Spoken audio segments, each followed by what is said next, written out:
Alors bonjour à tous, j'espère que vous allez bien. Comme vous pouvez le voir, je ne suis pas dans le cadre habituel, mais j'avais envie de répondre le plus rapidement possible à quelque chose qui m'a vraiment choquée. Alors il y a quelques jours, il s'est passé un truc assez incroyable sur le plateau de On n'est pas couché. Les animateurs étaient en train de parler en fait d'un livre qui vient de sortir qui parle du nazisme, et vous avez une animatrice du nom de Christine Angot qui a fait une déclaration juste aberrante avec un parallèle très douteux entre la Shoah et l'esclavage.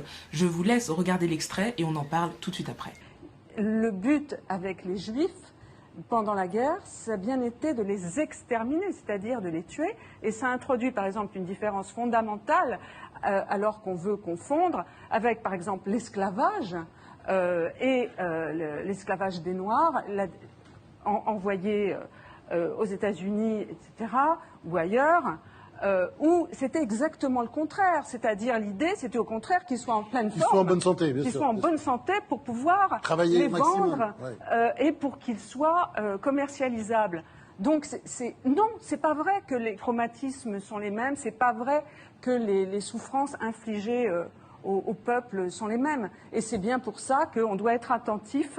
Alors vous êtes choqués, moi aussi, et c'est pourquoi aujourd'hui j'ai décidé d'utiliser ma plateforme YouTube et ma visibilité pour faire une réponse publique à Christine Angot. Parce que oui, Madame Angot, j'ai beaucoup de choses à vous dire. On a beaucoup de choses à vous dire. La chose qu'il ne faut pas faire, et que vous avez faite, Madame Angot, c'est de hiérarchiser les traumatismes, de hiérarchiser les mémoires et les souffrances, de dire que tel génocide, tel crime était plus grave qu'un autre, et que finalement ce qui arrivait aux autres, ce n'était pas si grave. Ça, Madame Angot, ce n'est pas acceptable, et ça ne le sera jamais. Pourquoi vouloir nous faire choisir entre les génocides juifs et l'esclavage? Pourquoi vouloir nous faire choisir entre la peste et le choléra? Parce que Madame Angot, vous avez décidé de dresser un parallèle entre la Shoah et l'esclavage. Mais est-ce que vous savez au moins de quoi vous parlez? Vous nous dites que la différence entre l'esclavage et la Shoah, c'est que finalement, pendant l'esclavage, on faisait attention à la santé des esclaves pour qu'ils soient commercialisables, bien évidemment. Madame Angot, très sérieusement, est-ce que vous vous rendez compte de la gravité de votre argumentaire? Est-ce que vous saviez que pendant la Seconde Guerre mondiale, dans les camps de concentration et d'extermination, il existait ce qu'on appelait les capots. Les capots, c'était des prisonniers juifs qui avaient pour besogne de surveiller, ou plutôt de tabasser, les autres prisonniers juifs à la place des nazis. Et s'ils le faisaient, les capots avaient droit à un traitement de faveur. Ils n'étaient pas forcés à travailler, ils n'étaient pas battus systématiquement, ils avaient droit à plus de nourriture, parfois des cigarettes, et ils avaient des chambres pour eux. Et donc si on suit votre logique, simplement parce que certains ont eu droit à un meilleur traitement, cela signifie que tout ce qui s'est passé n'était pas si grave. C'est ça votre logique? Est-ce que vous vous rendez simplement compte de la portée que votre argumentaire peut avoir? Et puis encore une fois, Madame Angot, si vous saviez de quoi vous parliez, vous saurez que la plupart des esclaves mouraient pendant la traversée. Est-ce que vous savez ce que c'était que la traversée pour les esclaves? C'était rester dans des bateaux qu'on appelait des négriers pendant des mois et des mois. Les esclaves étaient nus, enchaînés comme du bétail, entassés, empilés les uns sur les autres, dans leurs excréments, dans leur sueur. Pendant des mois, Madame Angot, la plupart mouraient de maladies, de faim ou tout simplement de mauvais traitements. Et c'est ça ce que vous appelez prendre soin de la santé des esclaves? Des millions sont morts de cette manière, et une fois qu'ils étaient arrivés et vendus, quand ils étaient fouettés à mort, battus jusqu'au sang et qu'ils mouraient de leurs blessures, est-ce que pour vous c'est ça, prendre en compte la santé des esclaves? Est-ce que pour vous c'est ça, être en bonne santé, comme l'a dit votre collègue sur le plateau? C'est-à-dire l'idée c'était au contraire qu'ils soient en pleine forme, qu'ils soient en bonne santé, bien sûr, qu'ils soient en bonne santé pour pouvoir travailler les vendre et pour qu'ils soient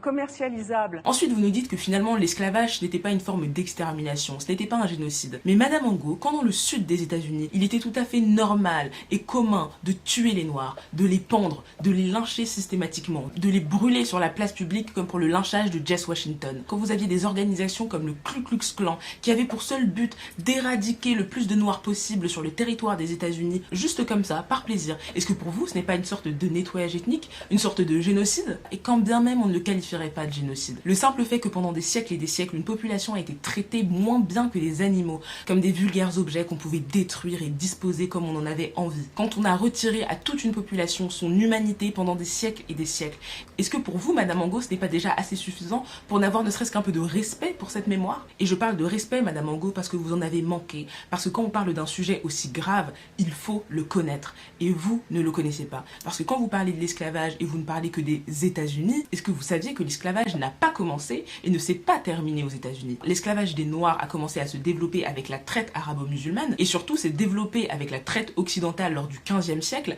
avec les Français, les Anglais et les Hollandais. Et ensuite, il s'est développé aux Amériques avec certes l'Amérique du Nord, mais surtout aussi l'Amérique du Sud, notamment le Brésil pour la culture des cannes à sucre. Et contrairement à ce qu'on dit dans les livres, l'esclavage ne s'est pas terminé au 19e siècle lors de son abolition. L'esclavage a en réalité largement continué de deux manières. Déjà avec ce qu'on a appelé aux États-Unis le peonage et en Europe en réalité la servitude, c'est-à-dire que les esclaves étaient censés être des hommes libres, mais en réalité ils étaient forcés de continuer à travailler dans les anciennes propriétés en tant qu'ouvriers ou en tant que servants, et ils étaient bien évidemment battus, violés, tués, et en réalité à la merci de leur employeur, ou plutôt de leur ancien maître esclavagiste. Et puis surtout, Madame Angot, la colonisation a repris le relais et a été une forme d'esclavage déguisé dès lors qu'en 1984, lors de la conférence de Berlin, l'Afrique a été découpée comme un vulgaire gâteau entre les puissances européennes. Et bien évidemment, pendant la colonisation, les peuples africains étaient réduits à la servitude, au travail forcé, comme par exemple la construction inhumaine du chemin de fer du Congo-Océan qui a été demandé par les colons français au Congo et qui a coûté la vie à plus de 20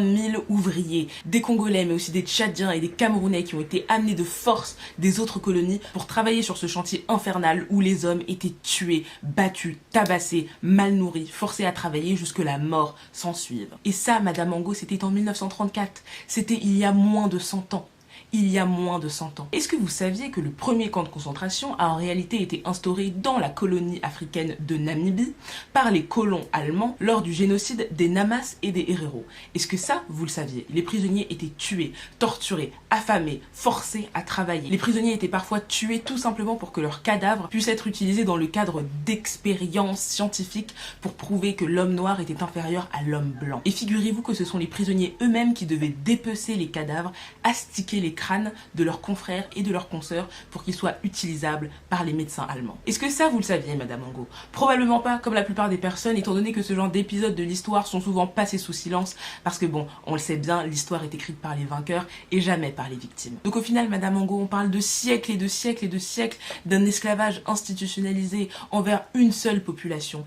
Quelle population au monde mérite un traitement pareil? Et vous osez venir minimiser cette souffrance? Non, c'est pas vrai que les traumatismes sont les mêmes, c'est pas vrai que les souffrances infligées au peuple sont les mêmes. Vous nous parlez de traumatisme, et bien rassurez-vous, l'esclavage a laissé des tonnes de traumatismes derrière lui. L'esclavage a laissé la société imprégnée de cette idée ignoble que l'homme noir est un sous-homme, que c'est un singe, que c'est un moins que rien. L'esclavage a laissé place à des décennies d'apartheid, de discrimination et de ségrégation raciale. Car ça, ne l'oubliez jamais, l'apartheid s'est terminé en 1991. C'était il y a seulement 28 ans. La colonisation de l'Afrique s'est terminée en 1993. C'était il y a seulement 26 ans. Et la ségrégation raciale s'est terminée aux États-Unis en 1968.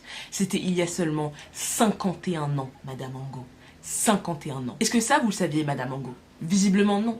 Peut-être parce que ça ne vous intéresse pas, ou peut-être parce que dans les livres d'histoire, l'esclavage et la colonisation n'ont droit qu'à quelques paragraphes dans des livres de 500 pages. Alors que ce sont des crimes d'agression et contre l'humanité auxquels l'Europe, et dont la France, a allègrement participé. À l'heure actuelle, et à cause de l'ignorance, je vois encore des gens nous dire que l'esclavage ce n'était que du travail forcé. Madame Angot, l'esclavage ça a été la destruction d'une culture. L'Afrique a été vidée de sa population, a été vidée de ses ressources, a été vidée de ses richesses, pendant que l'Europe pouvait se gaver grâce au travail des esclaves et aux territoires qu'ils ont pris en Afrique. L'Afrique n'a pas pu se développer par elle-même parce que sa population a été privée de tout pouvoir et de tout droit. Et c'est ces mêmes puissances occidentales qui aujourd'hui peuvent se vanter et se targuer d'être les premières puissances mondiales. Oui d'accord, mais à quel prix?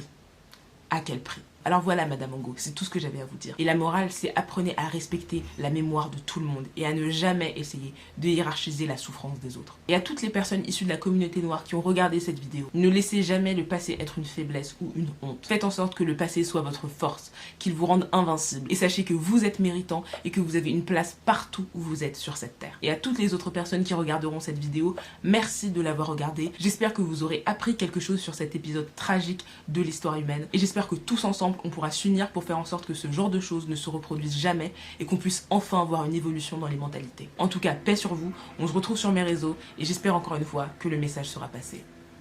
Ciao la mif.